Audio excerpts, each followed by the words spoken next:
As a manifestation of its overall concern about safeguarding human life at sea, IMO has chosen as the theme for this year's World Maritime Day to highlight the efforts it has been making over several years to meet the challenges of modern-day piracy, and in so doing generate a broader global response to eradicate it. The intention has also been to complement and continue work in the spirit of last year's theme, which was dedicated to seafarers. From the early 1980s until recently, the anti-piracy campaign of IMO was focused on the traditional hotspots of the Straits of Malacca and Singapore and the South China Sea, through a series of measures developed and implemented with the strong and much appreciated cooperation of the littoral states and the unreserved support of the shipping industry. The scourge of piracy in those waters has significantly reduced nowadays. However, this thorny issue has lately manifested itself in other parts of the world, most notably, but unfortunately not exclusively, in the waters off the coast of Somalia, the Gulf of Aden, the Arabian Sea, and the wider Indian Ocean.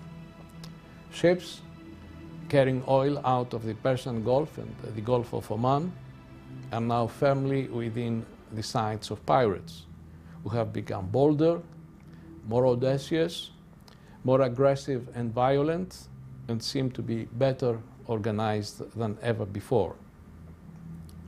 All these disconcerting and worrying developments have, if anything, strengthened our determination to meet the challenge, as we believe that we can use the experience gained so far and the successes achieved in reducing piracy elsewhere in the world to good effect in the current arena too. But to do so requires a well-devised and coordinated response.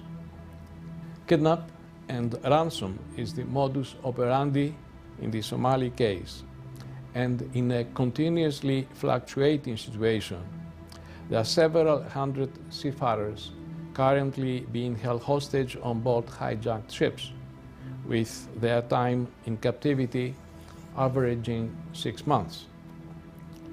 A recent study has revealed the shocking statistics that during 2010 alone, 4,185 seafarers were attacked by pirates, using firearms, even rocket-propelled grenades. 1,090 were taken hostage, and 516 were used as human shields. No fewer than 488 were reported suffering significant psychological or physical abuse. Moreover, while innocent seafarers bear the brunt of these crimes, the world economy suffers too. An annual cost that is now estimated to be between 7 billion and 12 billion US dollars. And with more than 12% of the total volume of oil transported by sea flowing through it, the strategic importance of the Gulf of Aden can be severely affected, while ships electing to divert via the Cape of Good Hope to avoid being attacked by pirates face significantly longer voyages with all the associated costs and environmental consequences. It is for all these reasons that IMO has decided to make combating piracy not only the 2011 theme for World Maritime Day, but also a central theme of its work this year and for as long as necessary.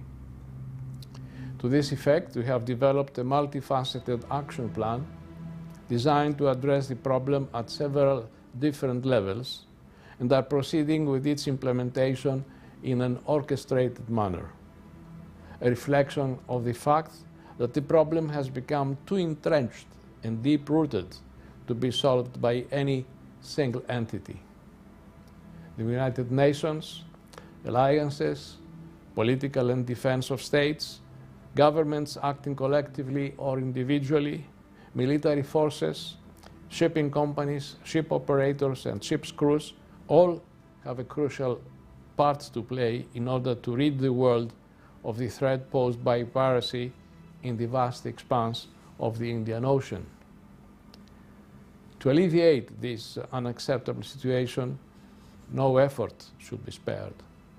Shipping companies must ensure that their ships rigorously apply the IMO guidance and industry-developed best management practices in their entirety, so that when venturing into the Western Indian Ocean region, they comply with all the recommended measures. No ship is invulnerable, in particular those with relatively low freeboards and slow steaming speeds.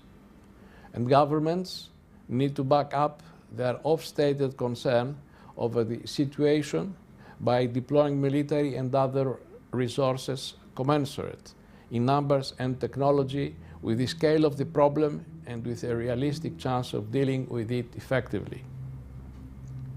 While IMO has positioned itself in the epicenter of the concerted efforts being made, it cannot alone provide an instant solution to the problem.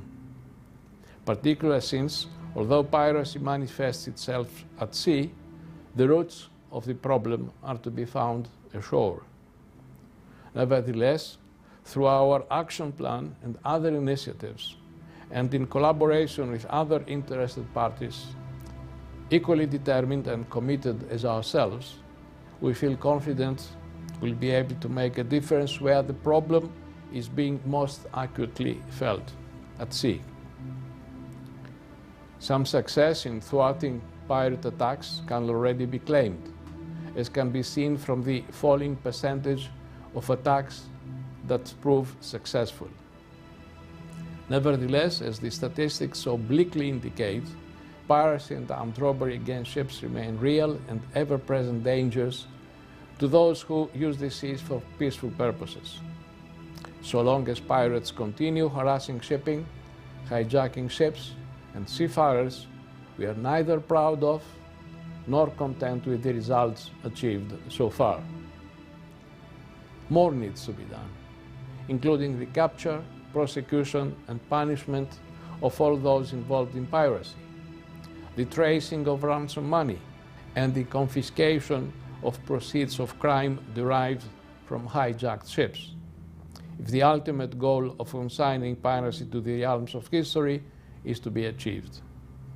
We hope that our choice of the theme for 2011 will provide an appropriate rallying point around which all those who can make a difference can focus their efforts. In the meantime, our thoughts and prayers are with those seafarers who at present are in the hands of pirates. May they all be released unharmed and returned to their families soon.